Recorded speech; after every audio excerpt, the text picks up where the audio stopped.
Private interview? No, it's fine.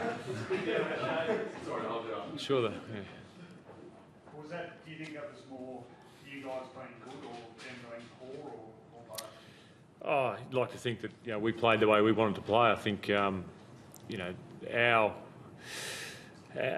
coming into this year, we've wanted to play a certain style of football, and it's no secret we wanted to make sure our defensive side of our game was better than it has been over the last 2 years of me coaching in this club for a lot longer than that. So we wanted to play a defensive style of football that means the opposition can't score, and that happened tonight for us. So we managed to kick a few goals on the other side of it, but the most pleasing thing for us was the defensive side of it. I think 36 points against for a game is a good result for us.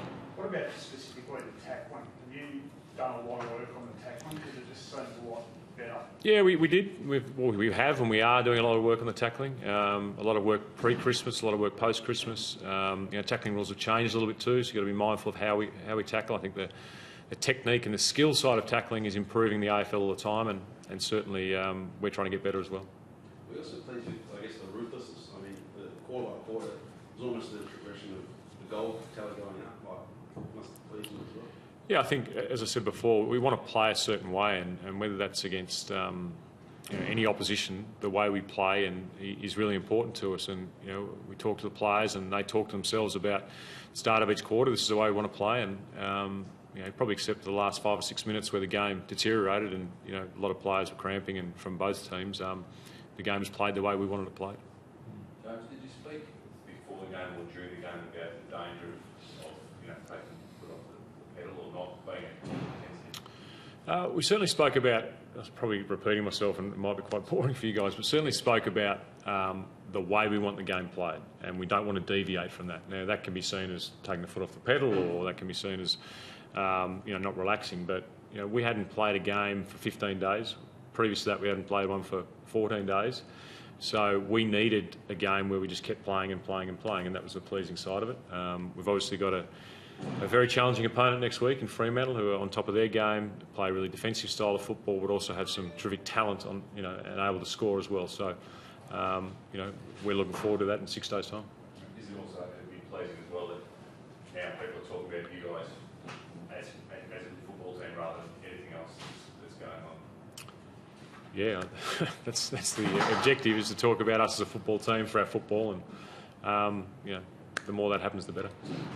You go into next week with a fair bit of confidence, not only because of tonight and the first game, but the interstate record now being so much better. Yeah, we've worked very hard to improve that in the 2.5 years we've been here, to make sure that wherever we're playing, whoever we're playing, we can play to a certain standard.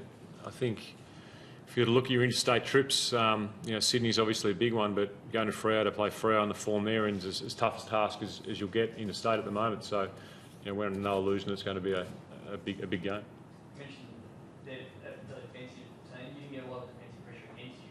So how do you get ready for that sort of a game 6 days time after those? I think we know what we're up for. We watched Fremantle today, and they were excellent in the way they defend the ground. Our players know what they're in for. So it's not just about one game. It's about how we've trained for the whole of pre-season since the season finished last year. So we'll find out whether we're ready for it when the game starts and when it finishes, obviously. But we're looking at it. This is a big game for both clubs.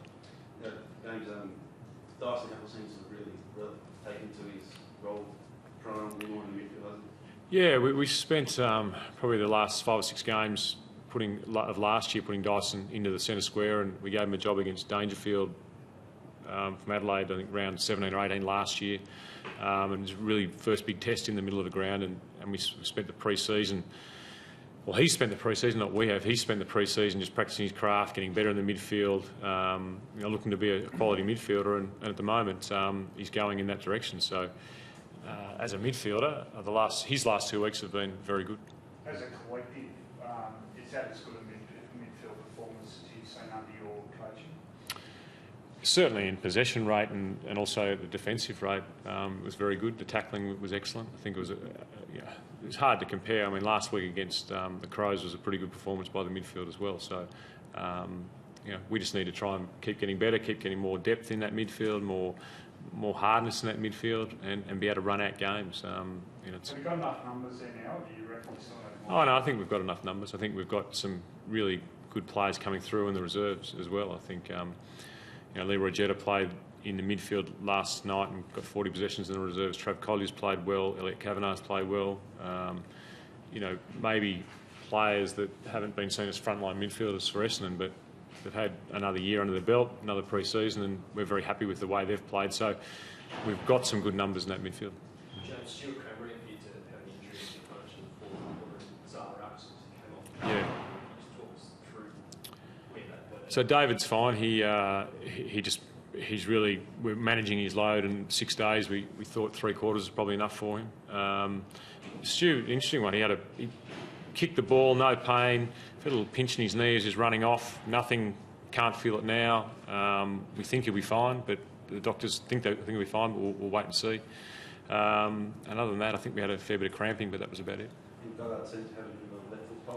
He just got trodden on. Yeah, I'm not sure what foot it was, but he got trodden on and played out the game. I think that might have been the second quarter that happened. Do you feel any sort of empathy for what's happening in the other camp at the moment? Definitely. I think that I think last year we lost to Geelong by 6-7 points, and then Hawthorn by 94 points 2 weeks in a row. And as a coach, that's hard when that happens. So it does happen. You build on it. You use it for your resolve, for your team and yourself, and that's what happens in footy. It can be turned around very quickly. And Mark's a good coach, and I think that he'll get his team back on track. He just needs to support his footy club and his supporters at the moment. Thanks, guys.